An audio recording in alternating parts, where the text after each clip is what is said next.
Yo, what's going on? It is Teacher Michael here. Welcome back to episode number 2 of the Teacher Michael podcast. I just want to thank you for joining me. For those of you who did listen to episode number 1, first of all, thank you. If you did not listen to episode 1, you're in big trouble, mister. That's not true. By all means, welcome to episode number 2. In this episode, I think I want to dive a little bit deeper. I sort of skimmed the surface last time, talking about who this podcast is for and who I'm trying to reach and that sort of thing. But yeah, like I say, I want to dive a little bit deeper and sort of really address who this podcast is for and who I think stands to gain from it. So I'm not going to waffle on anymore here. Let's just get right into it. So one of the types of people, demographics of people or whatever that I'm trying to reach is, other online teachers. This podcast is called the Teacher Michael podcast. And that's what I do. I teach ESL online.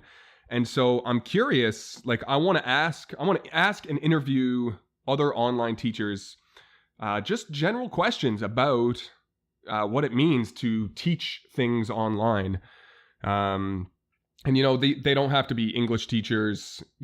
I've learned a lot of things online, and I'm going to get into that a little bit later in this episode. But, it's there's so many different types of teachers, so many different teaching platforms. People teach things on YouTube. They make tutorials. There's things like Creative Live, where you can learn photography and videography and all types of other creative things. There's Teachable is a platform. I mean, there's so many different ways to take the skill that you have and teach it to other people. So I'm super curious in, connecting with other teachers and finding out what's their experience doing this? I find that super fascinating. So yeah, if that's something that's of interest to you, if you are an online teacher or, even better, maybe you're a brick and mortar teacher and you're curious about moving your teaching online or doing it in tandem with your regular teaching job. So hopefully the more I talk about this and the more I talk to other teachers, hopefully you'll be able to gain a little bit of insight and sort of figure out, is this right for me? Is it not right for me? What are the different avenues and different platforms that I can use to teach things online? So that's group number 1, I guess. The other group of people that I think could stand to benefit from this podcast are working travelers.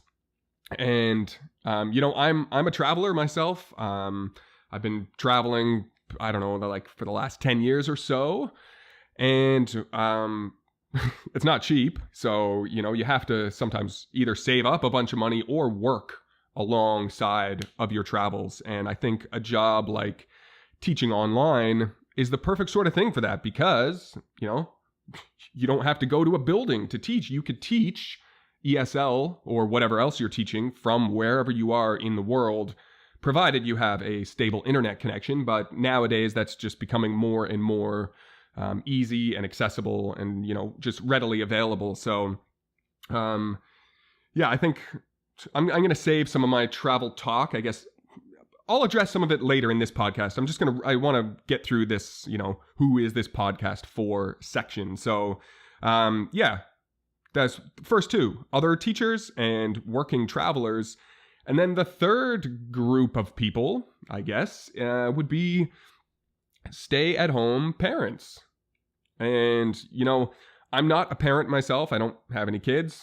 But I am sort of in some of the Facebook groups and those community forums and things like that. And from what I can tell, there are a lot of stay-at-home parents who are teaching things online. And, a lot of that is they just want to spend more time with their kids, or they want to be able to just make money from home or have a schedule that's a little bit flexible. So, if your kid is sick or you have to go to a recital, or if you have to go to a recital, yeah, heaven forbid you have to attend your kid's performance. If you want to go to their recital, then by all means, the flexibility of online teaching lends itself perfectly to that. So Like I say, I'm not a parent, so I am going to try and connect with other stay-at-home parents who are raising children and also teaching from home at the same time. And I think I want to talk a little bit right now about what it means to be an online student. And, whether or not you consider yourself to be an online student, whether or not you're officially enrolled in any type of education online, I think nowadays, now more than ever, we are all online students. If you've ever looked up a YouTube tutorial or tried to figure out how to, find a recipe online or how to do a do-it-yourself project at home, if you've ever tried to learn anything on the internet, you are an online student. And that is certainly true about myself. I have learned, I've learned a lot of things online. So I'm going to talk a little bit about that. What was the first thing that I learned online? You know what? I think more than a skill, I think the first thing that I learned about was an opportunity. So I graduated from theater school. I went to a theater school in Corner Brook, Newfoundland, on the east coast of Canada. And I graduated in 2007 with my shiny acting degree. And I moved to St. John's, the big city of, 200,000 people or whatever. And that was it. I was ready to become an actor.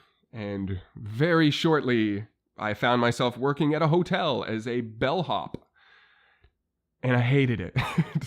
There's no other way to put that. I hated it. It was awful.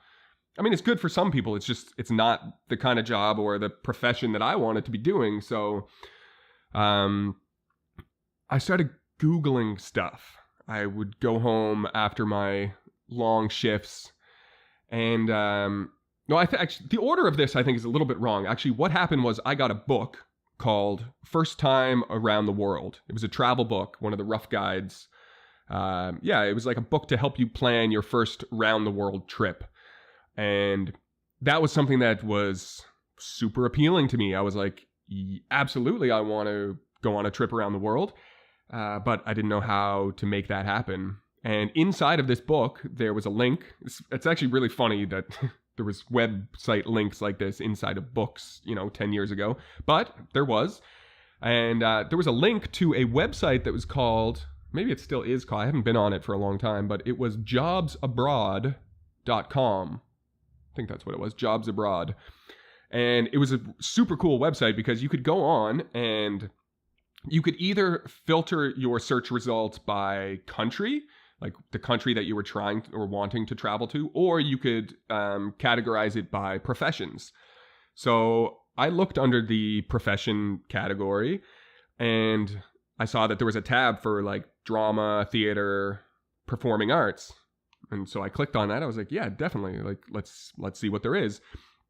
Lo and behold, one of the first things that came up was a job to tour around Italy for 6 months as a theater performer who also taught English as a second language. So this company in Italy, it's called ACLE, ACLE. If anyone's interested, I'll try and link it up in the show notes there. But yeah, they're called ACLE, ACLE. And that's exactly what the company did or does. They're still operational, and I'm still in touch with some of those people. But the job was to learn like a bunch of fairy tales and some, sketch comedy stuff and tour all over Italy in groups of 3, performing these sketch comedy shows and little fairy tales and things like that in the school system. And yeah, that was the first opportunity that I learned of online. So and it's something that I've been doing ever since, like if I want to find out something or I'm, stuck in a rut, or I just start Googling stuff. I just Google. The amount of things that I'm Googling is like, it's ridiculous. So that was the first time. That was also my first introduction to working with children. I'd never done that before. It was my first time teaching. It was my first time being paid to travel. And so ever since then, I think that just solidified in my bones. Like that's who I am. That's the type of person I want to be. I want to be able to explore the world. I want to, be able to work and travel and also perform. And, as, my personal history would indicate over the last few years, teaching has also become very important to me. So, that's where it all started for me, was just Googling something and just finding out about the opportunity. So I think part of me in my head is like, wanting to create this podcast because I know that there are people out there that don't know that this is even a possibility. There are people who I think would be really good at a job like this, who would love doing it, who would have a lot of fun doing it. And maybe it would get them out of, get them out of a few jams. It's one of my favorite SNL skits. You ever seen that with Melissa McCarthy? Oh, this could really get me out of a few jams here. But seriously, like having this type of a supplemental income could really get a few people out of some jams, I'm sure. And if not, it's just, I know that there's people out there that would love to do a job like this. And I was one of them, almost a year ago, when I found out about this job through a friend of mine. I was one of those people that I just didn't even know that it was a thing that I could teach from my home. Like, honestly, I'm sitting in my studio apartment right now. Like, the desk that I teach at is 10 feet away from my bed, which is pretty legit. That's a pretty nice commute. So yeah, part of my mission, I guess, is just to get that information out there and say, yo, people, if you want to teach something online, there are ways to do it. And, for some people, they may go like, well, I don't know what to teach. Like, I'm not a teacher. I don't have an education degree. Hey, join the club. I'm not a teacher either. I mean, I teach, but I don't have an education degree or anything like that. I just started doing it. Well, let me clarify. I did take at one point in time one of those 100-hour teaching English as a second language certificates. That's something that I took. I took that course online. But yeah, apart from that, I don't have any formal teacher training. So yeah, and then, yeah, so in terms of like, what are you going to teach? I think if you're listening to this podcast and you're understanding all the words that I'm saying, meaning that you are, a native English speaker, then you already have a skill set that literally hundreds of thousands of people around the world want to have. You are an expert in the English language. And, you may not know what an adverb is or a conjunction or anything like that, but, you're a smart person. You can figure that out. You can learn it. So yeah, I mean, that's your first teachable thing right there is English. And you may have other things that you can teach. Like, people build online businesses teaching guitar and teaching people how to knit and how to cook and how to, organize their life and like all types of different things that you may not consider. Like, it may come naturally to you. And, but I would encourage you, if you are racking your brains of like, well, what could I teach? Like, just think about, what do your friends and family come to you for? I know I've got certain friends and family that if I need, health or nutrition advice, I know exactly who to call because, I don't know a lot, and people that I know a heck of a lot more than me. So, really, if you don't know, just ask your friends, ask the people in your circle, like, what am I good at? What do you think I could teach? And they may have some ideas that you never thought about that are certainly teachable skills. So, as the podcast goes on and as I record more episodes, I'm going to, start exploring some different platforms that you can teach things on. I teach with a company called VIPKID. That's the ESL teaching that I do, but they're not the only platform out there, and these things are just growing like day by day. There's so many new platforms popping up and so many new opportunities. So I think if that's the first thing, that's the first thing that I want to put into this episode, is just to let you know that that's what I'm talking about. And, there are opportunities out there. So let's explore them together. Let's see where we go with this whole podcasting thing, this whole teaching online thing. I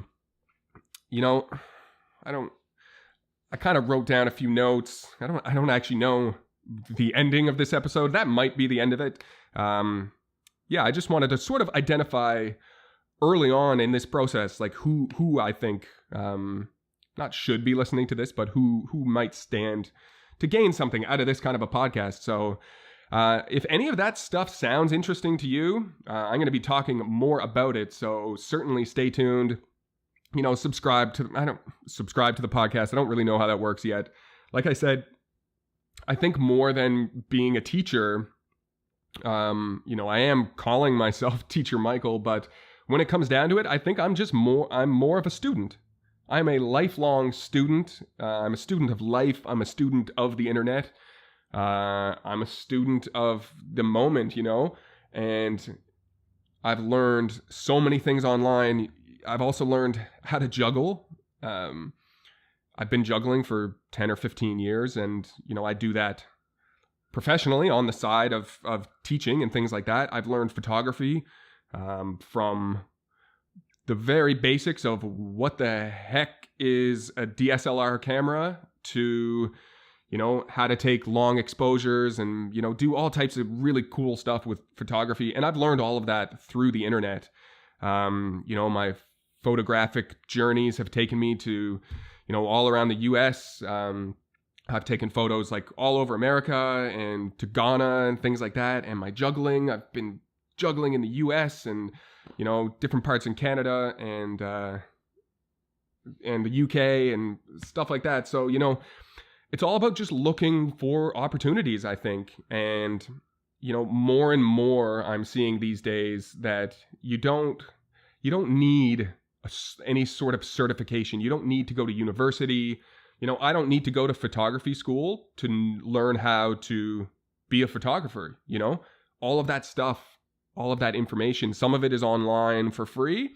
Some of it you can pay for really in-depth and really masterful courses, which I have also done through Creative Live, which I mentioned earlier. So there's just, really that's what I am at my core. I'm a student. I'm someone who is so curious, and I love learning. I love challenging myself to try and learn new things. And, that's part of what appeals to me about traveling, is that anywhere I go, I'm always learning something. I'm learning about the food and the culture, the language. It's just, a sensory overload, and that really excites me. And so I'm going to be just talking more about that sort of stuff, those things. Anyway, I'm going to end it there. I think I've talked enough for this episode. I hope you have a wonderful day, and I just want to thank you so much for tuning in to episode 2 of the Teacher Michael podcast. And until next time, enjoy your life, enjoy your day, enjoy your life, enjoy your week, your month, your year, and just enjoy being curious.